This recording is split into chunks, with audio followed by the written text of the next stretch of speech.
Let's go out on the ground. I want to get to a live shot now from Fox News chief correspondent Jonathan Hunt. He's in the Pacific Palisades, which is around where this Palisades fire started yesterday. What are you seeing where you are right now?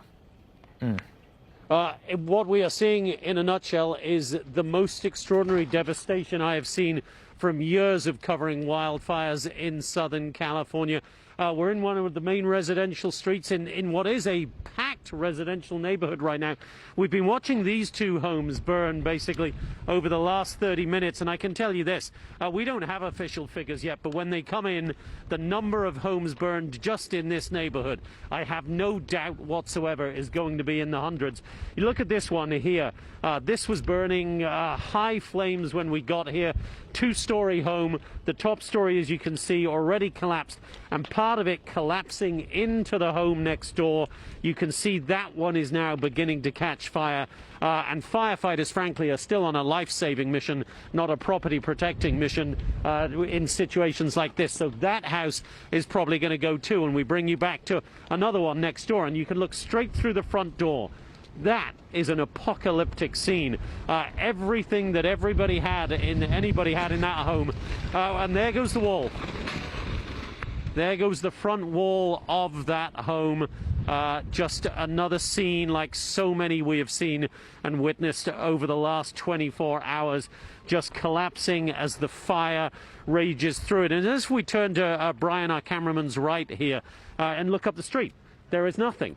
This is an entire street, and we're not talking about, we so often go to fires that are 30, 40, 50 miles outside of LA, smaller neighborhoods. This is in the heart of LA. This is a densely packed neighborhood, and this is just one street, and there is nothing left on this street standing, not a single home. And if you pan up to the right a bit and you see the smoke rising there, frankly, it is a scene of an apocalypse. It's just extraordinary, absolutely breathtaking, the amount of damage that has been done here. And so many people over the next days, weeks, months are going to come back and find that they have nothing to come back to, completely destroyed. We're talking about a 3,000-acre fire at last count. I believe in the next hour, or 40 minutes or so, when we get an update, we are going to see that figure much higher. And as I say, the figures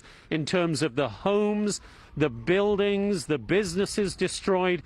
Here in this Palisades neighborhood, my son's old middle school was on fire last night, is very, very badly damaged. My daughter currently goes to Palisades Charter High School, just half a mile or so down the road here. That was on fire last night. We have not been close enough to get an update on how badly damaged that is, but that's 3,000 high school students who may simply not have a high school to go back to when school resumes for that particular school next Monday. So it's a tale of utter devastation. And again, just to emphasize, you know, I've been doing these things for many, many years here in California. I have literally never seen anything as destructive as this fire, guys. Yeah, Jonathan, you know, one thing I just can't help but notice looking at this, and maybe this isn't the right time to talk about this aspect of it, but I'm going to ask the question anyway. I see behind you, I see just houses, they're all literally right next to each other with barely any room between, and then you've got fuel everywhere. You know, is there something that could be done with building codes and allowing developers to, you know, make these kinds of neighborhoods? Or, I mean, I could just be being ignorant here, you know, educate me if I'm wrong. No, not at all. I think it's a perfectly valid question. The bottom line is, this is Los Angeles. This is not a suburb out in the national forest somewhere. This is Los Angeles. Homes are built close together. And you start talking about mitigation work, and yeah, you can do more of that, but you can't rebuild, and although they're going to have to rebuild a lot of this neighborhood, but you can't simply start from scratch of buildings that have been here 50, 100 years or so. This simply is one of those packed residential neighborhoods you would see in any big city. You think of Manhattan, you think of Detroit, you think of any major city. This is LA. This is not a suburb. So, yeah, the homes are right next to each other. There are trees hanging over them, all of them. And a lot of the problem, and I don't know if Brian can just back up and then pan up to his left a little bit. One of the problems we saw again and again yesterday, the palm trees, the tall palm trees up to Brian's left. There he goes. Those have been a real problem because again and again yesterday, I was watching the fronds of those palm trees catch fire and then they're dropping embers everywhere. And we're talking about, as we get that home that I was just talking to you about, exploding in flame now. But the embers from those palm trees were just dropping again and again. And it was one of the things we saw when they were evacuating. And I'm not sure if you saw this iconic picture from yesterday of all the cars on the side of the road. They were evacuating an area called the Pacific Highlands. There's one road into that neighborhood, one road out. I have friends who live up there. My daughter has friends who live up there. They were trying to get out. Too much traffic. They could not move. So people started abandoning their cars, just jumping out as the wind gusts pick up again here, just jumping out. That caused more of a traffic jam.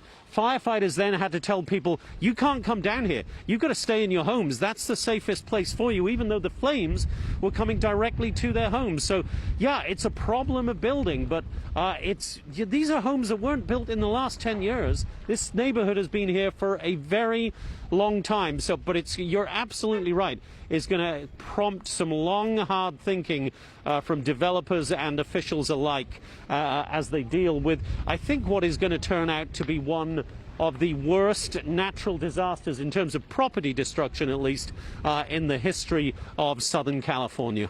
Jonathan, I have one question I want to ask you, too, because you're not a correspondent flying into L.A. to cover this fire. You live there. You have kids in the school districts, and as you mentioned, you have friends that were impacted in the Pacific Highlands area where we had that very just troubling video of cars that were abandoned and then scorched. I want to ask you as a parent, too, going into yesterday, the Palisades fire broke out at 10:30 in the morning, so not long after kids were dropped off. Yeah. So what was the notification system? I don't know, were your kids evacuated later once things started to get a little bit closer? Because now we do have these mandatory evacuations, and as you mentioned, schools that burned as a result of this fire. Yeah, I have to say that the notification systems for LAUSD are very good, and they keep you informed very quickly of any of these kind of events, because obviously they're always doing earthquake drills. Sadly, like schools across the country, they're always doing shooter drills. So the notifications were good. My son's middle school was his previous middle school. He's now a high schooler. So that was one of the schools that burned yesterday. They've moved for today all of those students. That was Paul Revere Middle School, which appears, by the way, in the movie Barbie. A little bit of trivia. But they moved all the students there for today to a different school in a safer part of LA. Now, Palisades Charter High School, where my daughter is a senior, thankfully, a charter school doesn't go by the LAUSD calendar. They weren't due back in school until next Monday, and I think every parent who has a child attending that school is thinking, thank God, because that is one of those schools. I curse the roads on the approach to that school and the departure from that school every single day of my life, because it is a nightmare to get to just on school drop-off time on a normal day.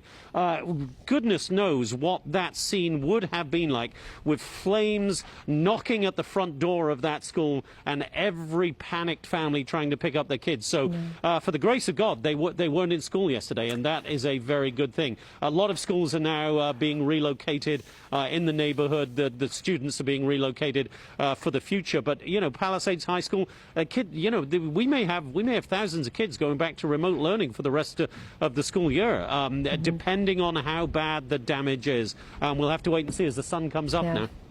And I guess the question is, what are they dealing with at home? You know, how are they impacted at home, and how does that even factor into the equation? And I think a lot of these communities, there's a lot of one way in, one way out, and traffic on any given day, to your point, is chaotic and slow. Right. And then to have the threat of flames coming in, it just heightens it. the terror. You have the terror that these families went through, and I don't think there's any other word for it other than sheer terror. One of my daughter's friends, Jenna, lives up in the Pacific Highlands. They got in their car. They tried to get out. They were one of the families stuck behind that extraordinary traffic jam. They were told to go back to their home, and they sat there huddled in one room in the center of the house, knowing that the flames were just dozens of yards, perhaps even closer than that, to their home. But the firefighters were telling them it is the best option we have right now to keep you here, to try to protect your home.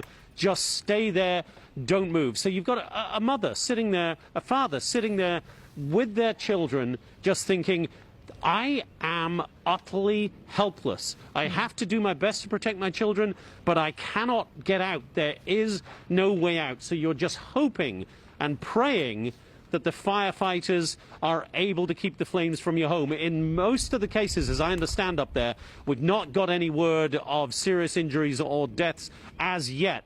But as I understand it, the firefighters did an absolutely remarkable job in that particular neighborhood, the Pacific Highlands, and saved so many lives. But yeah, it's extraordinary to think of the trauma that those families have gone through, and the trauma that will live with a lot of those children for some time to come. I can't even imagine. I've got 3 young kids, and the word terror, I think, is probably the best way to put it.